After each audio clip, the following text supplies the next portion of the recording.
Thanks everyone for joining today's call. Today's call is in collaboration with the Barn Owl Project. I've put a link there for the Barn Owl Project website and the details of their work. They're based in Galway, but also operate around the country. So if you have any interest in barn owls, or have you any sightings of barn owls or any injured barn owls, all your information is on that website. And John Carrig is also here if there is any questions about it. But for today, our focus is with David Ramsden. David Ramsden is going to give a talk on the current ecological crisis that we're facing. I don't need to add a more detailed look at some of the issues that very much concern him. He's a founding member of the Barn Owl Trust, and this talk, a series of talks, came about after his reading of the 6th mass extinction paper in 2017. So I think I've done enough talking, and I'll let David take it from here. So David, if you want to begin, please go ahead. Okay, I'll have a crack at sharing my screen. Share sound. Okay, so you should all have the title slide in front of you. And if your screen looks like mine, on the right-hand side, you've got a vertical row of thumbnails with some little command buttons at the top. So if you press the second one along, you can shrink that little row of thumbnails into one person. So I'm actually now just looking at a picture of Paul up in the top right hand corner. So it's quite good if you could do that to kind of clear the screen to make sure you can see all of the presentation. So if you can hear me okay and you can see the title screen. Now, Paul, can you just give me a thumbs up? Yeah, great. Okay, thank you very much. So yeah, thanks for the introduction. Thanks to John Carrig. We were talking about barn owls the other day, and the idea for me giving this presentation came up. I'm going to be talking for about 70 minutes, but hopefully the time won't drag. People say the time flies by when I talk, so that's good. So on this title screen, you should be able to see between the two blue lines of text, you should be able to see a little grey line that says life seems pretty normal. Don't worry if you can't see it. So it says Climate and Ecological Crisis, ? Life seems pretty normal. What's all the fuss about? So as we go through the presentation, you might realize that there's dark gray text on most of the slides. It's there for two reasons. One is it sometimes reminds me what to say. And the other thing is it tells you where the source of the information. It tells you where the information I'm telling you has come from. So if you want to know that, have a look. But basically, you don't need to worry about the dark grey text, just ignore it, okay? So a bit about me first. So I grew up, this is me in the middle of the picture on my mum's knee. I grew up on the south coast of Devon in England, in the southwest, and both my parents were teachers, and my dad was passionate about natural history. He was a science teacher and a biology teacher as well. So I love imparting information. The Barn Owl Trust does huge amounts of educational work, so that's probably where I get it from. So I grew up in a new bungalow that was built in 1959, and it basically was completely powered by fossil fuels. We burned coal on an open fire in the lounge. We didn't have any central heating. We had a paraffin heater in the kitchen, yeah, perfectly normal home. Gas in those days, of course, was made from coal as well, so entirely powered by fossil fuels. I've been working in the field of nature conservation since the 1980s, and the work that I've done and my colleagues has been recognised, which is really, really great. It was great for the trust. But I need to say at the outset that I'm not a climate scientist, so the talk I'm giving you now is not my main subject. I won't necessarily have all the answers that you might be hoping for, but I can certainly tell you where I would go to look for the answer if you have a question at the end and I can't answer it. Okay, so let's crack into the talk. So first things first, habitable planets are really, really hard to find. So we've identified about 1 million billion planets in the universe. And out of those 1 million billion planets, we only know of 2 in the habitable zone that have an atmosphere and water. One of them is called K2-18b, and the other one is called Earth. And just in case you were thinking that if life here ever gets too difficult, that your descendants are going to go and live somewhere else, even if K2-18b is habitable, at the speed of light, it would take 111 years to get there.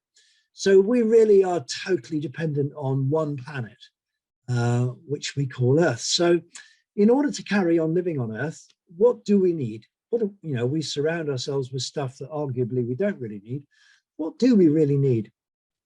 Well, Earth is only habitable because it has a balanced climate system. And scientists divide this system into different parts. And the first part is what they've recently started calling the cryosphere. This is all of the frozen fresh water on the planet. So not only the polar ice caps, but also sea ice, particularly in the Arctic, permafrost, mountain glaciers, etc. That's important because of the sheer size of it. The Antarctic ice sheets, for example, are so massively big.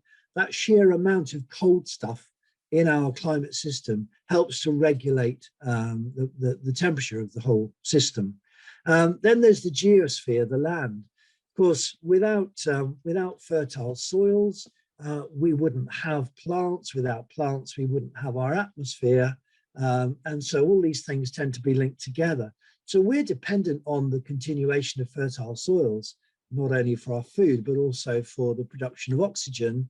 Not all of that happens in forests. Oxygen production also happens in the oceans.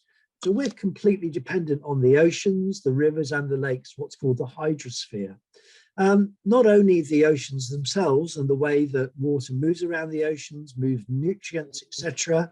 That's all part of the balanced climate system, but also the way that the oceans evaporate and that falls as rain. And of course, the presence of those glaciers and lakes at high levels feeding into rivers, supporting life. All these things are really interlinked. So we're also dependent on the continuation of ecosystems. And actually, it was the ecosystem, it was plants that created our atmosphere in the first place, which kind of makes the whole thing work. So we're dependent on our atmosphere, not only for a good balance of atmospheric gases that we can breathe, but also gases that insulate us from the surrounding space, which is actually really cold. I'm going to talk about that again in a minute. So think about it. We really depend on all of those things for our balanced climate system. If we lost any one of those, Earth would become uninhabitable. So what's all the fuss about?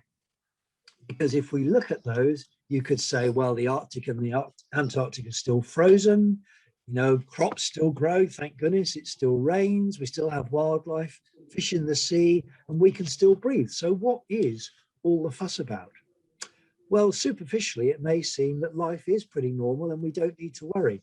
But if we start to look into any of these in any detail, then we quite quickly realize that actually frozen fresh water is disappearing from planet Earth, and that loss is getting faster and faster and faster. Crops do still grow, thank goodness, but crop failures are increasing. Not only local ones, but regional ones, national ones, and so on. So that is a concern. It does still rain. I'm sure you know that in Ireland. I certainly know that down in the southwest of England. But this year we had a drought. We had a cold drought for 4 weeks in April. Last year we had a hot drought for 6 weeks in March and April. Talk to people in California or Australia. They know all about drought. Droughts are increasing. We still have wildlife, but wildlife has been in decline for years, and that decline globally is accelerating. There are no fish stocks left in the earth, in the oceans, that are underexploited. Fish stocks are low and declining. And yes, we can still breathe, particularly here in Ireland and the UK, where our wind mostly comes from the Atlantic, so our air is relatively clean. But air pollution globally is killing lots and lots of people. So why are these things happening? Well, there are various reasons, but first of all, we're going to look at the climate crisis. To understand the basics of the climate crisis, you need to know something about carbon. Okay, so your body, my body, is partly made of carbon. A tree is about 50%, 45, 50% carbon. So virtually all living things, as far as I know, contain carbon. And there's been life on Earth for many millions of years, and that life has periodically died out. Even when it wasn't a mass extinction event, of course, living things are dying all the time. So over millions of years, trillions of tons of dead organic matter has gone into the ground, sinking to the bottom of lakes, becoming sediments, eventually turning into rock. And when these dead organisms and plants become fossils, they still contain the carbon. So they become carbon-rich fossils. And these days, we call those carbon-rich fossils natural gas, crude oil, and coal. And there's another carbon-rich fossil, which I haven't included here, which is called the tar sands. If you've ever been to Alberta in Canada, you might have heard of the tar sands. So this is a kind of bitumen, a kind of very heavy oil, which is close to the surface and is collected in kind of big open cast mines and used as a fossil fuel. So yeah, you need to understand about the carbon a little bit. And when we burn those fossil fuels, we actually release the carbon that's been stored up for all those millions of years. And that goes up into the atmosphere principally as carbon dioxide. And that enhances or increases something called the greenhouse effect. And I'm sure a lot of you know what the greenhouse effect is, but I'm just going to explain it very quickly in very simple terms. So in our upper atmosphere, we have a layer of gases, carbon dioxide, as I mentioned already, but also methane and nitrous oxide, and they insulate our atmosphere from the surrounding space, which is really, really cold. So what happens is solar radiation comes in from the sun into our atmosphere, and then some of it obviously warms up the planet, warms up the oceans. Some of it is radiated back out into our atmosphere, and some of it goes back out into space, but quite a lot of it is trapped by the greenhouse gases, which we need. They naturally occur there.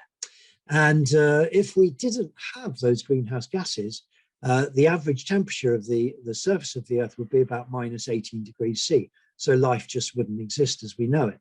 But with those gases, it's in 1880, it was 13.7 degrees centigrade on average.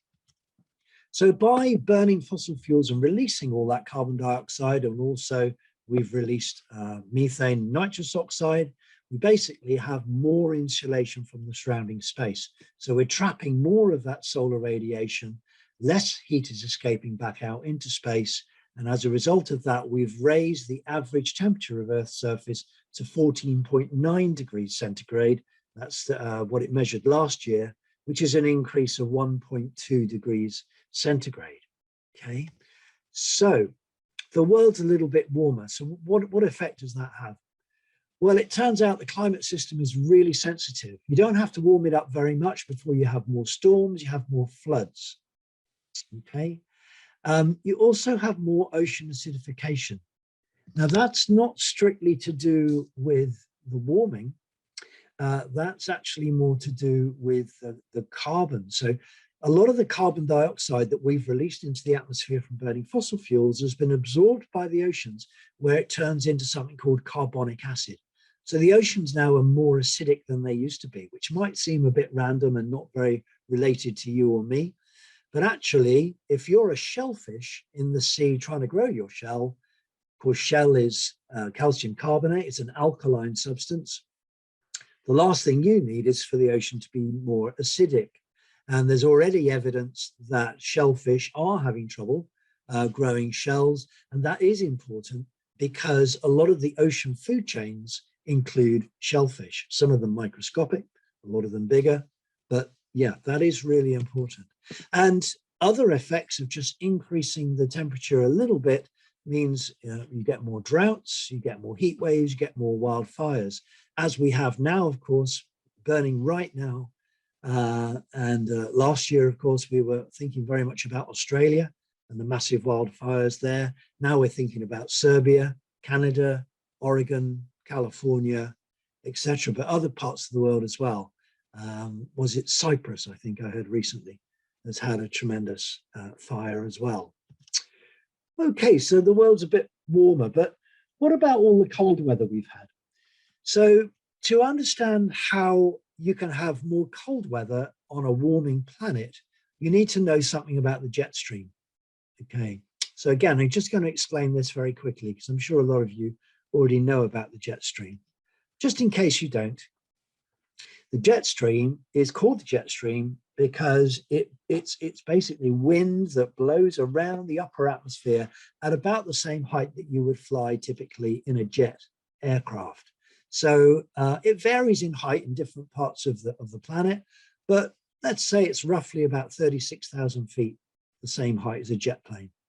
So you can see there in the graphic, that yellow line, it blows around at about 250 miles an hour. It varies, of course, in speed, but basically it's a ribbon of high energy, very fast wind blowing round and round at about 36,000 feet. And it affects weather systems lower down towards the surface of the planet.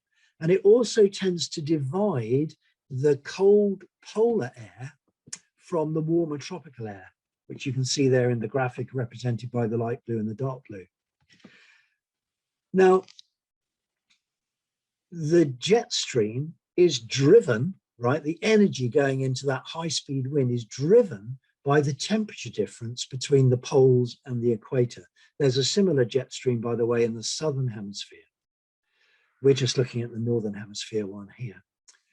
So it's driven by the temperature difference between the poles and the equator. But when we say the planet has warmed by an average figure, it hasn't warmed evenly. Because of something called Arctic amplification, the Arctic has warmed 2 to 3 times more than the rest of the planet. And that's reduced the temperature difference, which has reduced the energy going into driving the jet stream. The result of that is the jet stream has slowed down and it started meandering all over the place. It's meandering north and south. Sometimes the overall movement, you know, here in the UK and Ireland, our weather comes from the west, doesn't it? So there's an overall movement of the air mass and the weather from the west to the east. Well, sometimes that easterly movement actually stops and the jet stream stagnates. And the other effect is that it breaks up, it fragments. And that has a huge effect on our weather. So in this situation, the jet stream is represented by those light brown arrows. If the overall motion to the east happens to stop when the UK and Ireland are in cold polar air, then we can have incredibly cold weather, despite the fact that the whole system is actually warming up. Conversely, the easterly movement can stop when we've got a ridge of warm tropical air sitting over Ireland and the UK, and so we can have a heat wave like we had in the spring of 2020. So yeah, the jet stream has a huge effect on what's happening with our weather on the ground. Our weather forecast here provided by the BBC, our local weather forecast is on a program called BBC Spotlight. And this is a screenshot that I took. Sometimes what our weather presenters do here in the UK, I don't know if they do it in Ireland, but sometimes they show you the mass of warm tropical air and the mass of cold polar air. And it's divided, as I said, by the jet stream. So in this particular screenshot, you can see the warm tropical air has gone a long way north. Just in front of the presenter's forehead there, that's Greenland. Greenland has ice which is kilometers thick, and it's losing millions of tons of ice, partly because of all the warm air and the warmer sea that's going up that way sometimes. And I took this screenshot around the same time that the Arctic land temperature record was broken in northern Siberia. You can see Finland there on the top right-hand side is in warm tropical air, which is really unusual. But at the time, the northern Siberia was as well. So that's one extreme. This is the other extreme, where the jet stream has gone so far south that Madrid at this time, this is January this year, Madrid had 6 inches of snow.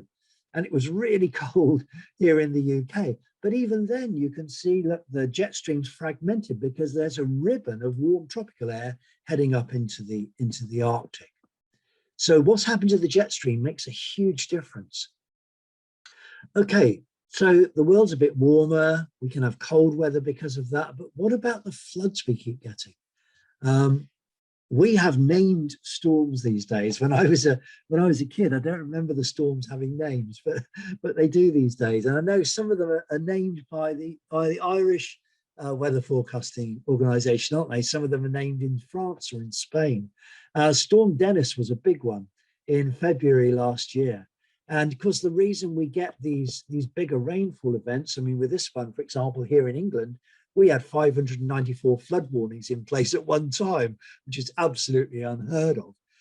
The reason we get these major rainfall events is basically because most of the heat energy that's been absorbed in our climate system has been absorbed by the oceans. And it's a good job too, because if the oceans hadn't absorbed about 93% of that heat energy, the land would be a lot hotter than it is today. So the oceans are warmed up remarkably. And as you know, from having a bowl of warm water, warm water evaporates a lot faster than cold water. So we get more evaporation, which causes, heavier rainfall events, more powerful storms, and therefore more floods. Rainfall events aren't the only reason for flooding. I'm going to talk about sea level in a minute. Okay, so we're going to have a bit of a recap now. Okay, so loads of CO2 has gone up into the atmosphere. All of that CO2 has warmed the planet by about 1.1, maybe 1.2 degrees centigrade. But the Arctic has warmed actually more than twice as much. That's changed the jet stream, which makes extreme weather more likely, which sometimes makes the weather we get last for longer because that easterly movement stagnates. And the sea is warmer, so we're likely to get more rain and more storms. And the polar ice is melting. Warm water expands, so the seas are rising. So yeah, we're going to talk about that in a moment. Okay, so you're with me so far. Okay, but hang on a minute.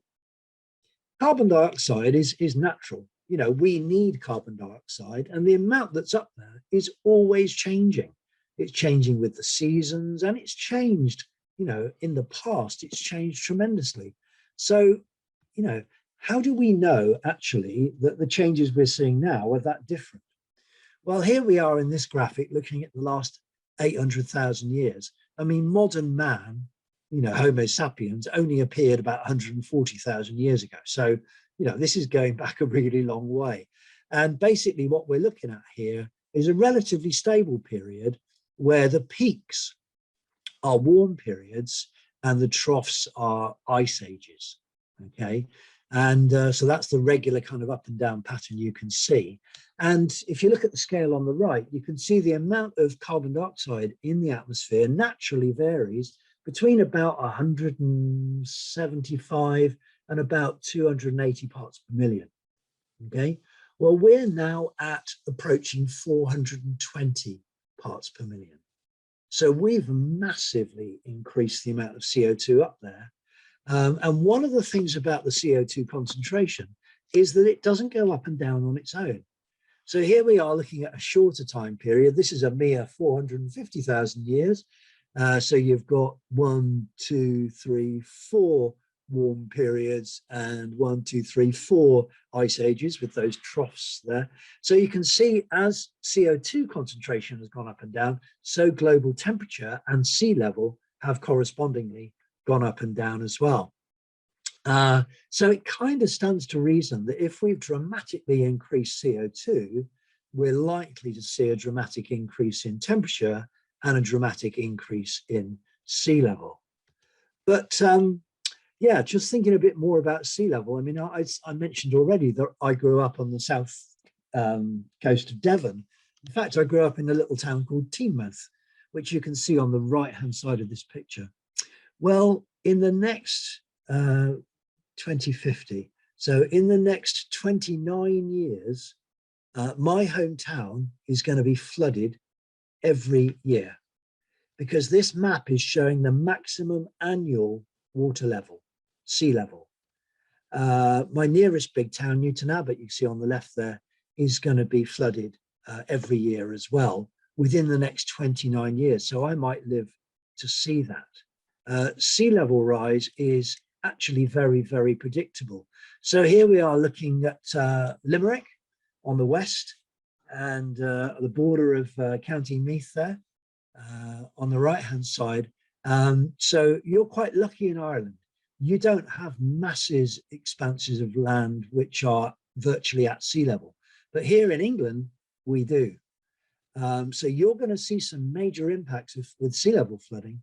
And this is not nice flooding from fresh water that brings nutrients. This is saltwater flooding. So this is a killer for vegetation. But as I say, here in England, it's much more serious because we have, massive, massive areas that are going to be inundated by the sea. Now, just in case you're feeling a bit shocked and worried, I should say that there are two things that these sea level flood maps don't take account of. They don't take any account of sea defences, which in some places are going to mean the flooding isn't so bad, which is good. But they also don't take account of storm surges in sea level, which can be really, really massive occasionally. And that could make the flooding potentially a lot worse at times. And this is these projections for sea level are mostly based on CO2 that has already been emitted. This is mostly locked in, but there is some projection there of future CO2 levels. But these flood projections are not based on very high levels of future CO2 emissions. They're based on really quite moderate emissions in the future, much less than we're emitting now. So you should look at these flood maps as a kind of minimum that we can expect. So how do we know that humans are responsible for these changes in CO2? Well, thanks to little bubbles of air trapped in very, very old ice and taking ice core samples from places like Greenland where the ice is very thick, we can easily look back 1,000 years and we can look back at the atmospheric CO2 levels.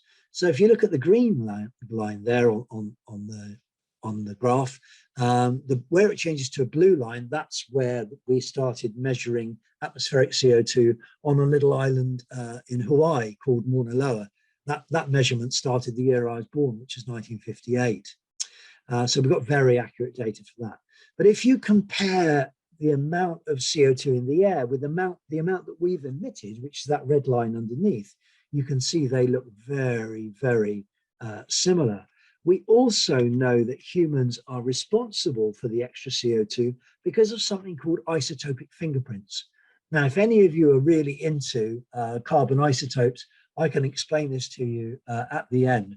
But just take it from me that carbon dioxide from plants, carbon dioxide from burning fossil fuels, and carbon dioxide from things like volcanoes, they're all basically different types of carbon dioxide with different isotopic fingerprints. And we know that the additional CO2 that we're measuring is from burning fossil fuels. I've only talked about 2 of the lines of evidence. There's about at least half a dozen more strong lines of evidence to say that humans are responsible. There really is no doubt about that at all. As I said, I can explain it to you more at the end if you want me to. So let's look at the effect of possible CO2 rises in the next 80 or so years. Now, scientists are predicting the temperature increases that we're going to see, and lots of other things like sea level rise.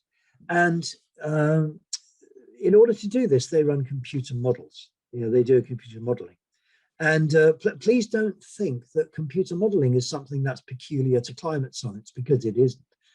Computer modeling is a very, very, very widely used branch of computer science, which really helps in the design of just about everything we use. You can model the effectiveness of brakes in wet conditions.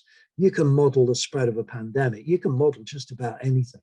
So modeling is not something that's just peculiar to climate science. So in order to work out what's going to happen in the future, scientists need to know how much carbon we're going to emit in the future. But of course, nobody knows that. So they've created what they call representative concentration pathways. So these are just like guesstimates of what we're going to do with emissions in the future. The really high level of emissions is that red line. The gray line is lower, the yellow is lower again, and the blue one is lower again, okay? So these are lines just created for running models. And those models tell us that if we follow that red line, in the next 79 years, we're going to have a global average temperature increase of between 3.2 and 5.4 degrees centigrade.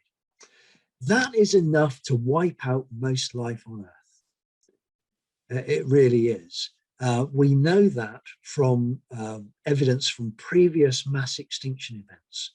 The fossil record basically tells us a lot about what's happened to life on Earth in the past. And some of those events were very much linked with temperature changes. So there's really no doubt about that. I'm not saying that all life will be wiped out. I'm sure it won't, reasonably sure, but it's certainly most of it would be. Now, it may be that we don't do that with our emissions. Maybe our emissions are lower following that grey line, and we end up with a temperature increase of between 2 and 3.7 degrees centigrade. That's almost certainly enough to cause the collapse of civilization. What do we mean by the collapse of civilization? Well, basically, at that kind of temperature increase, we'll have global crop failures. We'll have major crops like cereals and rice, which will have incredibly bad years when food is in really, really short supply. So food exports will start to decline. And of course, a lot of countries like the UK, probably Ireland, rely on food imports. And also because a lot of people will be starving, millions of people with those crop failures will be starving, we will see migration on a scale that we just can't even imagine. And that will have the effect of destabilizing the world economy and the world political systems. And it's likely to result in wars. So the combination of starvation, migration, and war means, yeah, we're pretty likely to see certainly societal collapse in different parts of the world, possibly a collapse of civilizations all around the world. So that's not a place we want to go. We might get our emissions down from around 2040. You see that scale along the bottom of the graph there. And if we do that, we'll see more of the kind of extreme impacts that we're already seeing. And the scientists agree that what we need to do is follow that blue line. So by the time we get to the latter part of the century, we're not adding any carbon dioxide to the atmosphere. We're actually taking it out of the atmosphere because we're below carbon neutral. We are taking it out faster than we're putting it in. But at the moment, that looks pretty unattainable.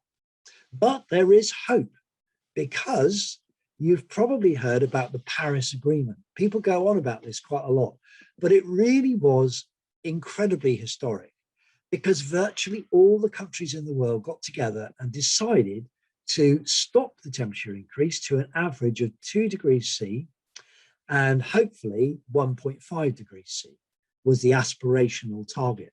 That is an amazing achievement. Nothing like it had ever been done before. But let's have a closer look. What have the countries actually pledged to do? And are they doing it? Okay, so here's another graph, quite like the last one we saw. So you've got the red line in emissions leading to most life wiped out, and you've got the blue line, which is where we need to be.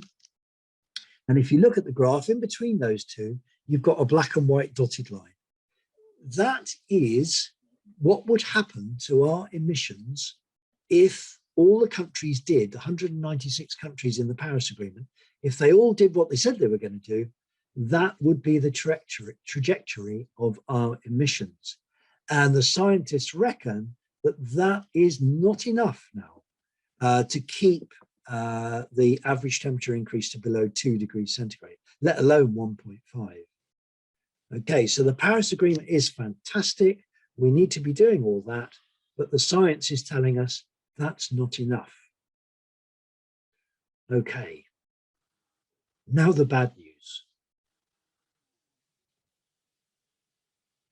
That is where we were heading with our emissions in 2020. higher than the red line. How do we know that? Well, we know how much carbon and carbon equivalent we emitted in 2018. We know how much we emitted in 2019.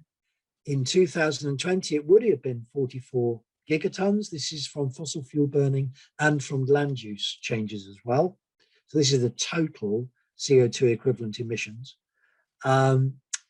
It would have been 44 gigatons, and then along came the pandemic. And it's reckoned that that decreased global emissions by about 7%, which brought us just below that red line. We are still nowhere near the Paris Agreement trajectory, and that is not enough to keep the warming below 2 degrees C. So basically, if we carry on as normal, if we follow that red line as we are at the moment, life as we know it, the life we know, will be over. It's really just a matter of time. You'll have heard of the IPCC, the Intergovernmental Panel on Climate Change. They are, or they were at the time, 3,750 of the world's best climate experts, scientists, principally. And what they've said is that we need to reduce emissions by 45% by 2030 to reach zero by 2050. And that is a reduction of 7.6% every year. And they said we needed to start doing that from that peak of 44 gigatons, which we hit in 2020, or would have hit. We need to start that reduction of 7.6% every year from 2020, last year. And even if we did that, the chances of limiting warming to 1.5, that aspirational target of the IPCC, is only 50-50. And that's not a very good chance. So that's why 2050 is too late. That's one of the reasons why 2050 is too late. I'm going to mention another one, a very important one, later on. So because that red line, that decline in emissions is so steep, and it should have started last year, and the chances of it doing what we want are only 50-50, that is why protesters are saying we need to act now. You know, this is an emergency. We should have started yesterday or last year. We need to act now and not delay anymore. And whilst it's tempting to think that the IPC is probably a big bunch of pessimists who are probably, you know, looking just looking at doom and gloom, actually that's probably not the case, because when news emerges of new climate events like melting or wildfires or sea level rise, something like that, those news events are almost always worse than the IPCC predicted, almost never as they expected, and virtually never better than they expected. Just looking at a couple of examples, I mean, this is what they expected to happen with sea level rise years ago, and that red line is what actually happened. Similarly, with the loss of Arctic sea ice, they expected that black line with the error, the margin for error in the light blue there, and what we got was that red line. So we can't rely on the idea that the IPCC are being pessimistic. If anything, they're probably understating what's going on. Okay, changing the subject a little bit now and just broadening it out and looking at what the World Health Organization is saying. Climate change is already a health issue. It may not feel like it at our latitude on our continent, but it is. So in Europe, in fact, one heat wave event, just one, killed over 70,000 people.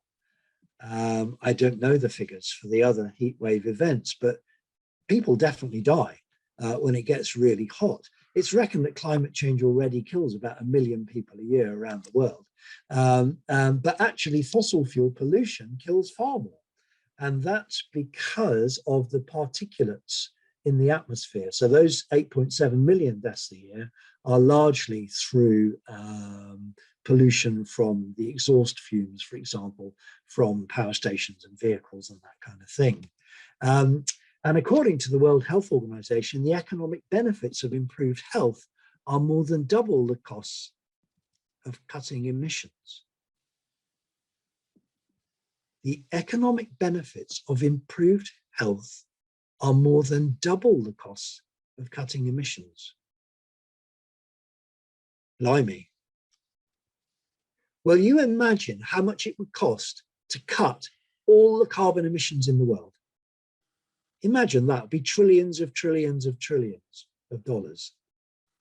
According to the World Health Organization, we would save twice as much as that in improved health. That's incredible. It's a massive challenge, though. Doing what the IPCC say we need to do, and as we know, that's probably not enough, it's a massive challenge. And according to the UN Secretary General, of course, it was the UN that set up the IPCC. According to the Secretary General, if we don't sort this out, we are facing total disaster. It's also a huge challenge because in the run up to 2020, when we were supposed to start reducing emissions, America backed out of the Paris Agreement for 4 years in that run up. And that was absolutely crucial. It was a disaster, basically, because they should have been world leaders, given the amount of CO2 that they've emitted. Australia, even today, Australia is still determined to maintain its coal production. Coal is the worst fossil fuel for CO2 emissions, and Australia is the biggest exporter of coal in the world. And even now, with the fires we've had in Australia, they're still determined to maintain production. And here in the UK, we are not on track. According to the government's own Committee on Climate Change, we're not on track to meet our emissions reduction targets. I don't know, in the Republic of Ireland there, I don't know whether you are on track, but I hope you are.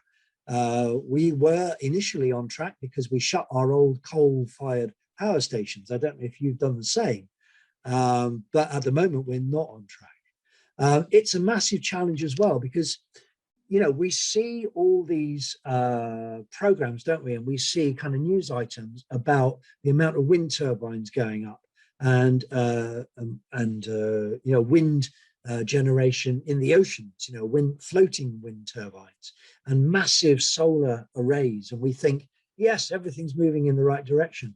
But if you look at the source of our energy, this graph is showing you basically where our energy production has come from. Renewables, sustainable sources, account for a tiny proportion. And look at the growth in gas, oil and coal, particularly oil and gas in recent years. It's tremendous. Which energy source received the most investment in recent years? Fossil fuels. I'm not talking UK, I'm talking globally. This is from the International Energy Agency. Which energy source grew the most in recent years? Was it wind turbines? No, it was fossil fuels. And in spite of all of the science and all of the international meetings and all of the things that people have tried to put in place, which you can see with the white arrows on this graph, the trajectory is not only up, up, up, up, up. The trajectory of emissions is actually accelerating. It's exponential. It's a curving graph, which means it's getting faster and faster and faster. Nothing that we've done so far globally has had a lasting, significant effect yet. And now for something completely different.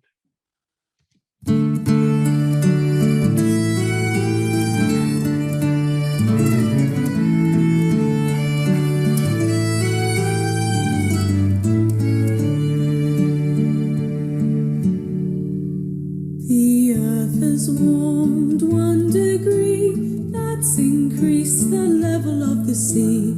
Warming makes the sea expand, it rises up and floods the land. At 2 degrees you can kiss goodbye to Miami and Shanghai. There's 20 million people there. Who has that many rooms to spare? By 3 degrees glaciers have gone, with less polar ice to reflect the sun. Refugees will then exceed 250 million.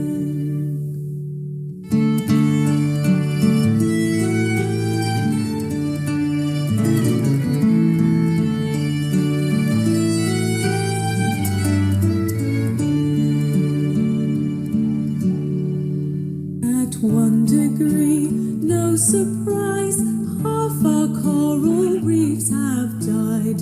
Such a rich ecosystem, 500 million people depend on them. At 2 degrees, I tell no lie, lots more coral reefs are sure to die. Corals bleach to a ghostly white, it's happening almost overnight.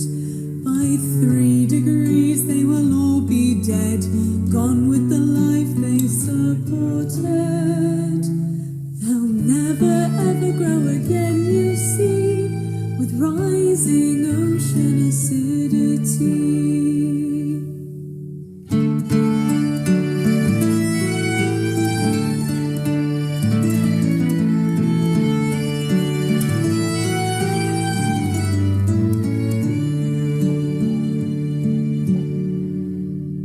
At 1 degree, land gets hot, though you might think that 1 is not a lot. Extremely hot days per year increase to 4 or 5. At 2 degrees, farmers struggle, food supply is really in a muddle. Extremely hot days per year, average 27. By 3 degrees, the weather's gone mad. Food is scarce, things are looking bad. Extremely hot days per year will average 62.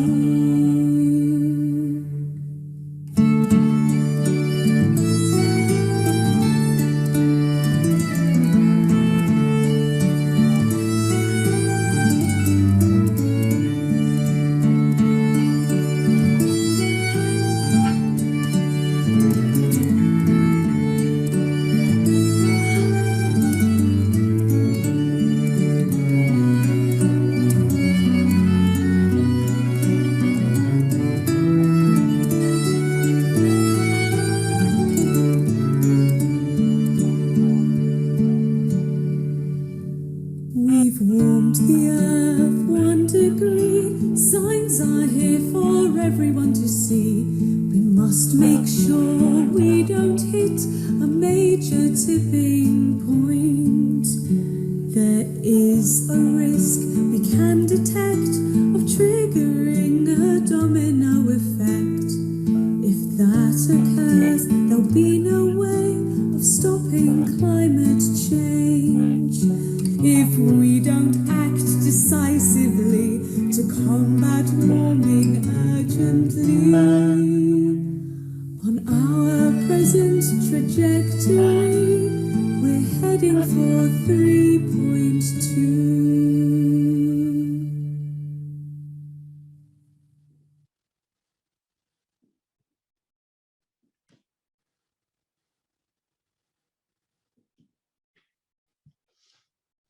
Okay, so we're going to go on to talk about the ecological crisis. But just before we do, I want to give you a couple of updates to that song, which was written in 2018.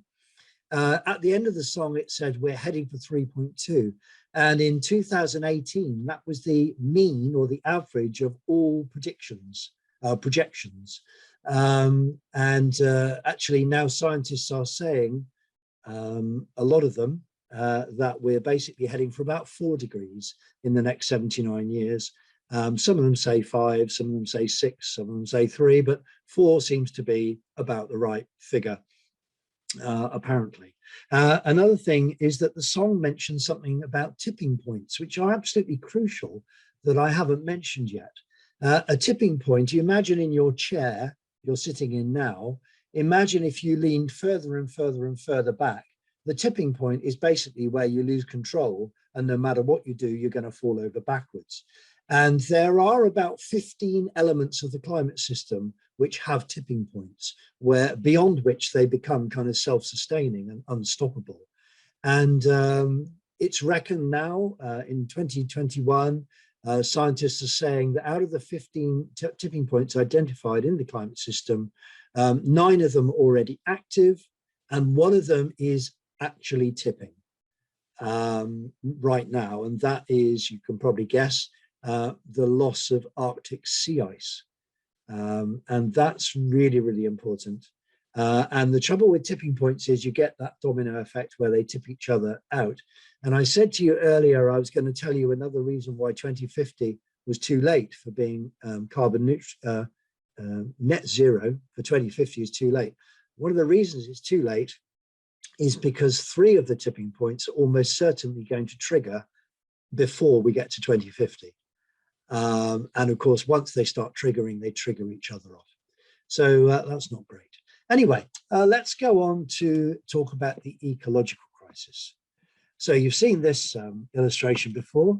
And of course, when we're talking about ecology, the one we're really interested in is the ecosphere within which all human life exists. Okay, and it's the ecosphere that supplies everything we consume. So I guess you could argue that, you know, we consume things from rocks, which is not strictly speaking from the ecosphere. And I guess you could argue that we consume sunlight directly now, which is not strictly speaking from the ecosphere, but everything else, particularly all our food and our oxygen, you know, it all comes from the ecosphere. So now within the ecosphere, there are 2 things happening. Our population is growing incredibly fast. Since about 1950, it really, really took off. There's about 7.8 billion of us now on the Earth. It's reckoned there's going to be probably somewhere around 11 billion by the end of the century, possibly more, maybe less, but it's still a hell of a lot of people and still growing. But of course, the other thing that's going on is the ecosphere is not growing. The ecosphere cannot grow, and not all of the planet is biologically productive. The part of the planet's ecosphere that is actually supporting us is about 6% of the ocean and about 18% of the land. And in terms of the size of that area, 24% of the surface of the Earth is 12.3 billion hectares. Okay, so just to give you some idea, I mean, a 2-hectare field is a fairly typical small field. You know, that's about 5 acres, isn't it? So if we take that 12.3 billion hectares of the ecosphere, the productive, biologically productive area, and we divide it by the 7.8 billion people, then we can very easily work out that we have, each of us has 1.6 hectares of land and ocean combined to support us. That is Earth's biocapacity, okay? But one of the problems behind the ecological crisis is that we don't live within what the Earth can afford. Our consumption and our population increase is basically, and our lifestyle, if you like, many of us, is basically means that we're actually using 2.5 hectares each. And that's not sustainable. That's our ecological footprint, if you like, is bigger than the Earth's biocapacity. So when you hear scientists saying, in order for life on Earth to be sustainable, we would need 1.6 planet Earths, that's, you know, where these kind of ideas are coming from. So yeah, basically it's fundamentally unsustainable. And so it's only temporarily propped up, if you like, in certain ways. So we prop up our artificially high numbers and our artificially consumerist way of living by releasing the energy stored in fossil fuels.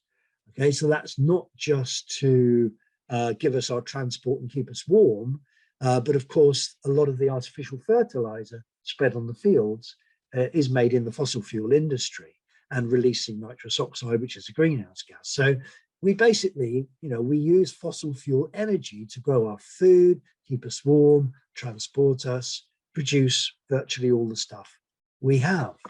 And we also prop up our lifestyle and our numbers by destroying more and more natural habitat. And the obvious example is the tropical rainforests that we destroy to farm, to feed cattle for us to eat, or to grow soy, or to grow palm oil, that kind of thing. So we destroy more and more natural habitat without replacing it. And also we temporarily prop up our lives by allowing our waste to accumulate in our own environment, which on the face of it sounds pretty disgusting, but that's what we do. And if you think of all of our waste products, the greatest portion of it by far, by weight, is actually carbon dioxide. So as a consequence of this, we are in what's now known as the 6th mass extinction event. So there's been 5 big mass extinction events on Earth previously. The last one will be the one you're most familiar with, which was when the dinosaurs died out about 60 million years ago. But the thing about this mass extinction event, the 6th one, is it's the first one that's been caused by a single species. And because of this, we know the extinction rate is much, much higher than it should be. We know 1 million species face extinction. But actually, what's more important than extinction is what's called extirpation. And this is particularly important for the ecologists. You're all probably interested in birds, so you're all interested in wildlife, hopefully to some extent. This is really important to you. So bird species that have disappeared from most of their range. And when the range of a species contracts, that's called extirpation, okay? And when it gets smaller and smaller and smaller, whether you've got a tiny remnant population left or not doesn't really matter. Whether you've got 10 individuals left in a zoo doesn't really matter. The extinction, the last one dying, doesn't really matter. What matters is the functional extinction. When a species disappears from most of its former range, it becomes functionally extinct. Basically, it might as well be extinct because it's not out there doing what it should do in the ecosystem. And if you put all this together, the Intergovernmental Platform on Biodiversity and Ecosystem Services, which is the equivalent of the IPCC in biodiversity, they reckon that loss of species and habitats poses as much danger to life on Earth as climate change. The loss of species and habitats poses as much danger to life on Earth as climate change. Well, what that actually means is, even if climate change wasn't a thing, even if the deniers were right, even if it wasn't happening, we still have a major problem because of the ecological crisis. What does Sir David say?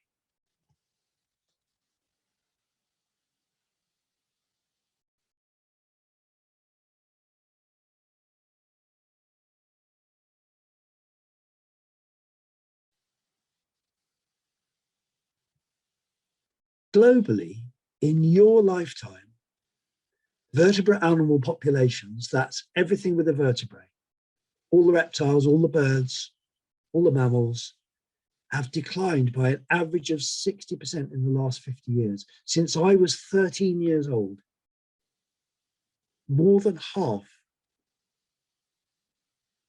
have gone.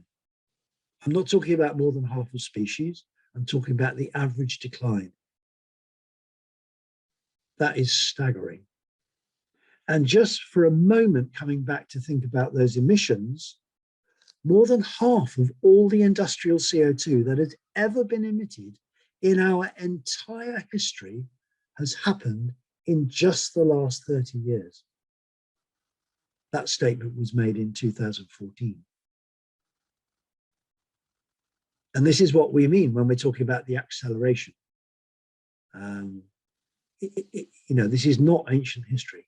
It might have started the Industrial Revolution in 1750, but it was only 1950 when things really started to take off.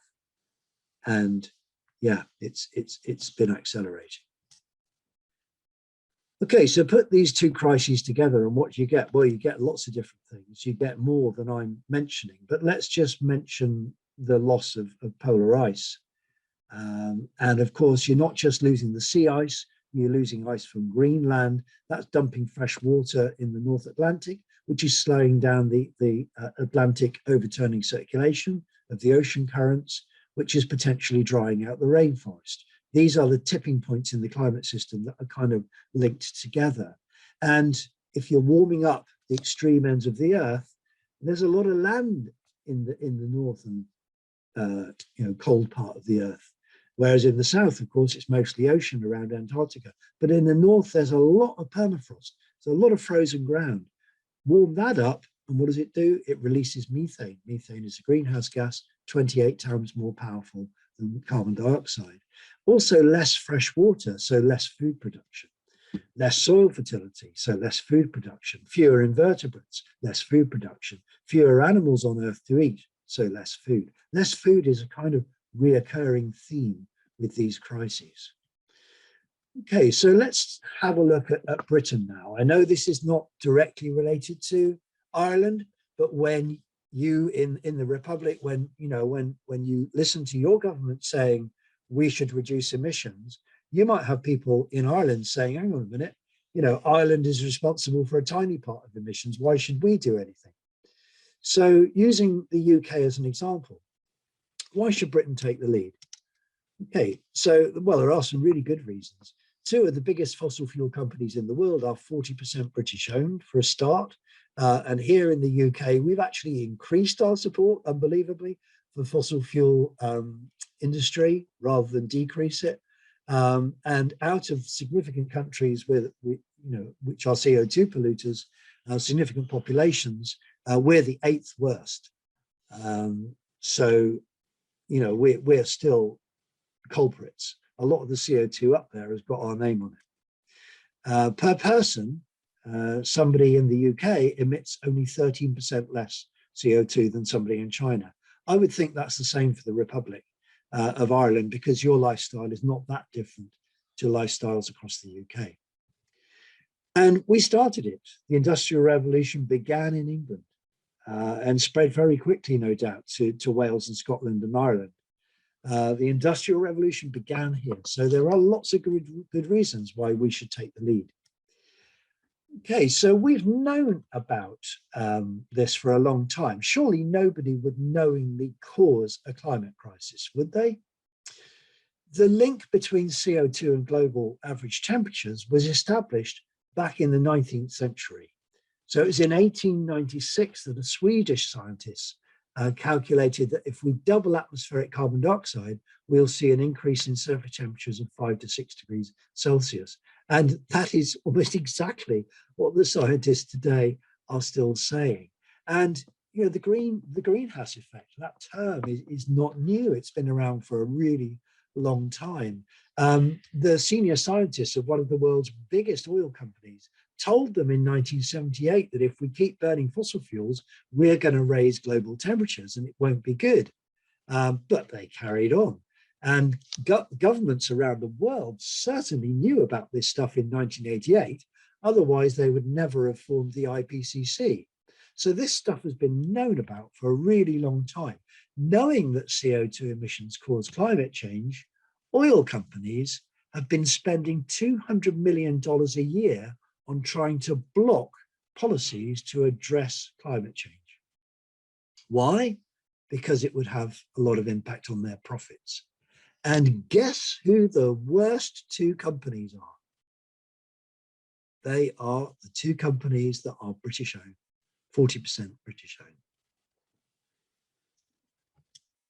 Knowing that CO2 emissions cause climate change, our government has been supporting the fossil fuel industry, 10.5 billion every year. Just to put that in context, when the government announced this year that they were going to have a green industrial revolution, the funding they put into that was a one-off 13.5 billion. Well, they've been putting 10.5 billion into the fossil fuel industry every year for years, more than any other EU member state. Conservative groups in the US have been spending a fortune on climate science denial. And world governments have been giving the fossil fuel industry more than they spend on healthcare. Really? World governments give more money to the fossil fuel industry than they spend on healthcare, according to the International Monetary Fund. Wow. Okay, so let's have a quick look at denial. Scientists have researched denial in the same way that they research anything else. And they've identified 5 different techniques that the denialists use in order to try and cause people to doubt whether climate change is real. They create the illusion that there's still an ongoing scientific debate about whether it's real or not. In reality, there isn't any debate. The scientists know it's real. They jump to conclusions, often the wrong conclusions. In argument, they'll throw in red herrings to put people off their train of thought. They demand unrealistic standards of proof or claim there isn't enough evidence. Cherry picking is a very popular one, where you just look at a small amount of the information that suits what you want to say rather than considering all of the evidence. And if the denialists are losing the argument, then the final thing they will say is, oh, it's all the scientists are conspiring with each other to exaggerate or falsify the evidence, which actually is rubbish, because scientists like nothing more than to prove each other wrong. In fact, the consensus amongst publishing climate scientists is incredibly strong. There is no doubt anymore that humans are causing global warming. Denial is understandable. And personally, I think denial is not black and white. I don't think you are either a denialist or a believer. I think denial is all shades of grey. And I think most of us, to some extent, are in denial. I think we are. I mean, how could you start your diesel car if you're not in denial? How could you have a baby if you're not in denial?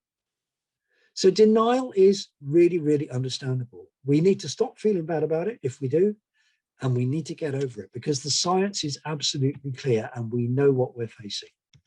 What we need now are solutions. So let's go on to look at solutions. So just thinking for a moment about the greenhouse gas emissions, look at where they're coming from. These are the big 4: industry, transport, energy, food.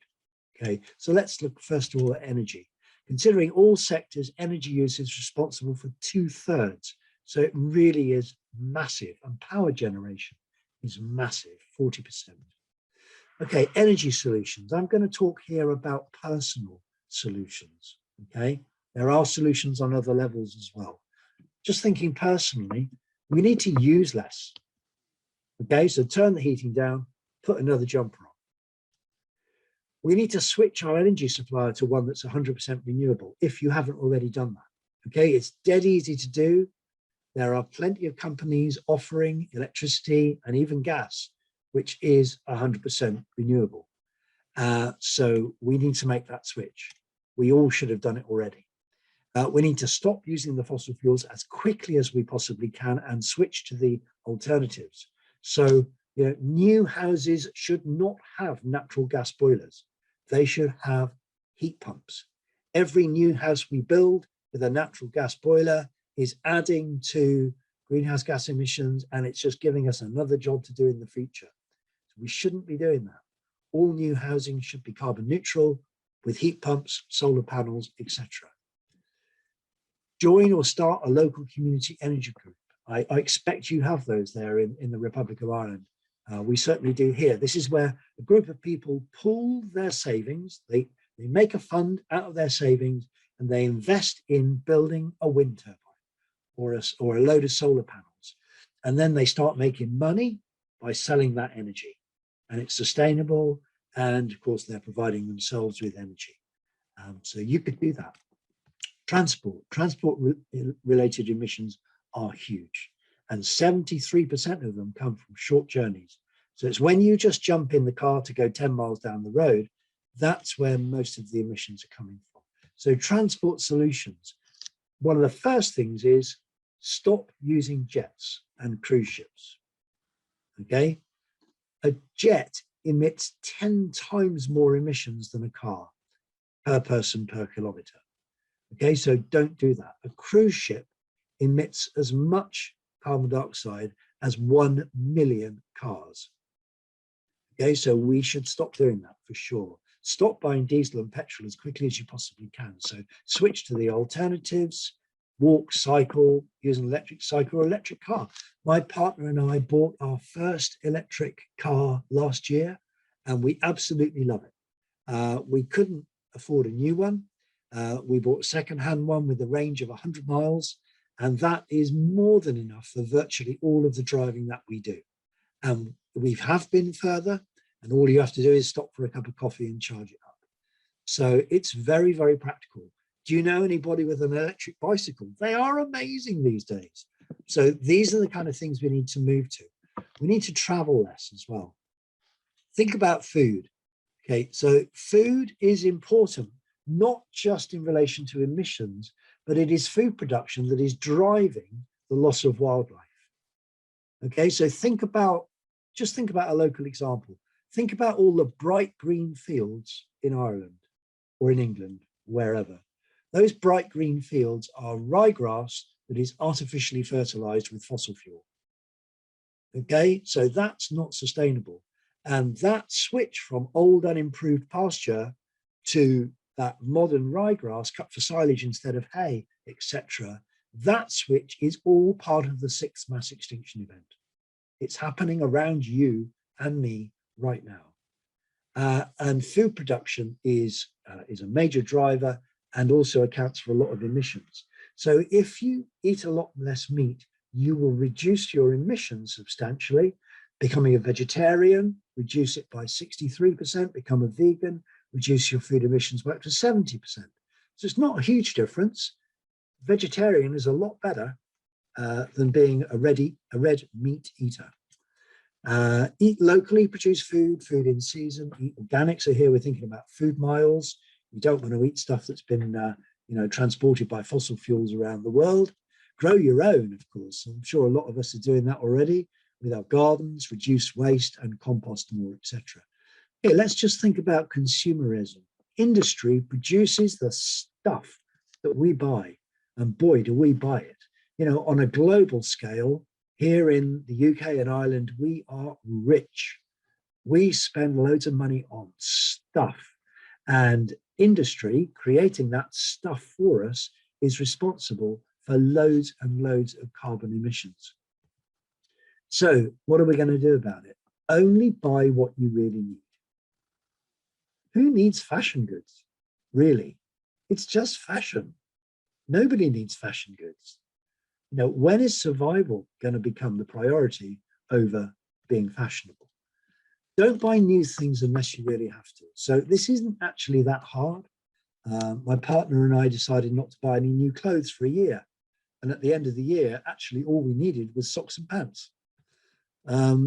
Choose sustainably produced things, locally made, stuff that can be repaired.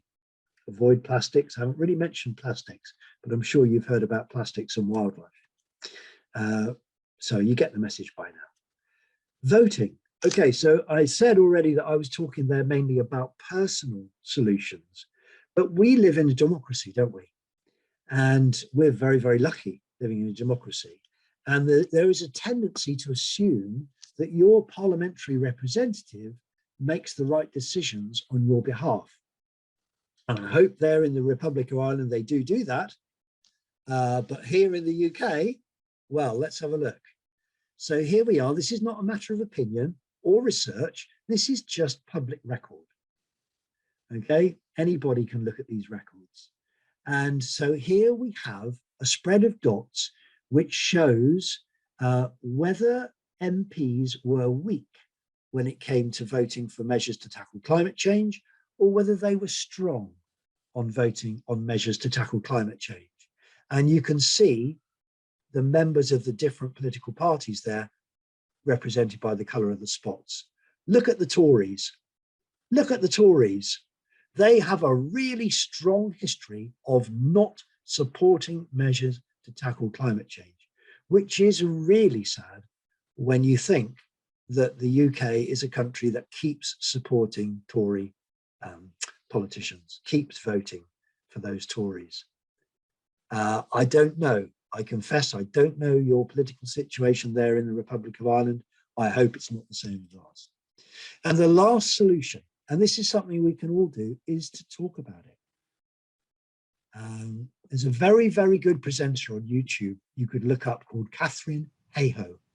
She's an American from Texas. And she says the first thing we need to do to tackle climate change is to talk about it.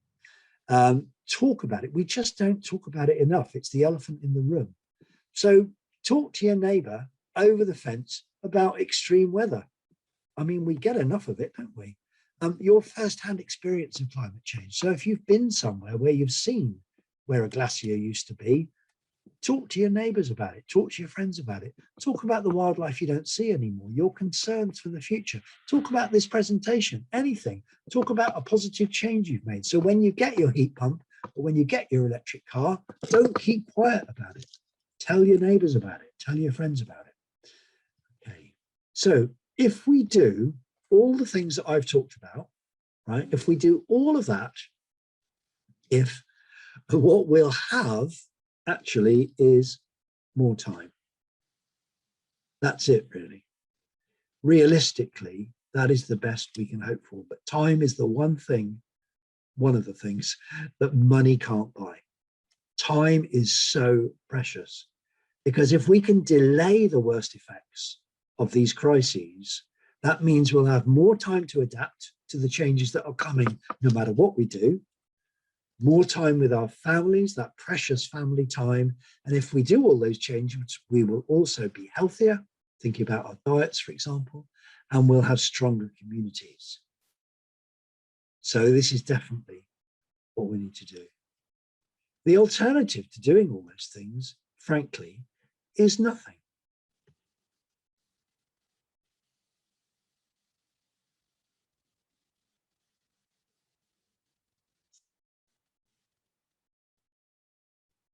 And nothing is the easiest thing to do, isn't it? Nothing is absolutely the easiest thing to do. Just carry on as you always have. You know, I've always driven to work in my lovely, 1.8 litre engine, just do what you've always, fly to Ibiza, just carry on doing what you've always done. And in order to witness what's heading our way, that's all you have to do, is just nothing. Just don't change anything.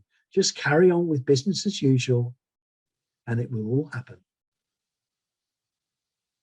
And that's a bit scary, really, when you think the easiest thing to do is to carry on causing the problem. So now you know. Now you know what all the fuss is about. This is an emergency and time is not on our side. But we can change our behavior. I really strongly believe we can change our behavior when we perceive that something is an emergency. We can keep jets on the ground. We can stop driving when we perceive that there's an emergency going on. Well, these crises are an emergency, and that's the way they need to be perceived. We're all in the same boat. We do need to support each other. This isn't going to be easy. There is still hope. And there is still time to act. Surely we must do everything we can for life on Earth for our children. So that's it. Thank you very much for listening. And if you have a look at the chat, on that toolbar at the top or the bottom, you can click on something called chat. If you look at the top of the chat, the very beginning of the chat, you will see a link there to a document called Action Points, Personal and Government. and another link to a document called Sources of Useful Information. So please do have a look at that, and maybe Paul could copy the chat links so that you can get them from him in the future. That would be great. So yeah, Paul is basically the guy at Birdwatch Ireland Meath who's responsible for media. So thank you very much indeed for inviting me, and thank you very much indeed for listening.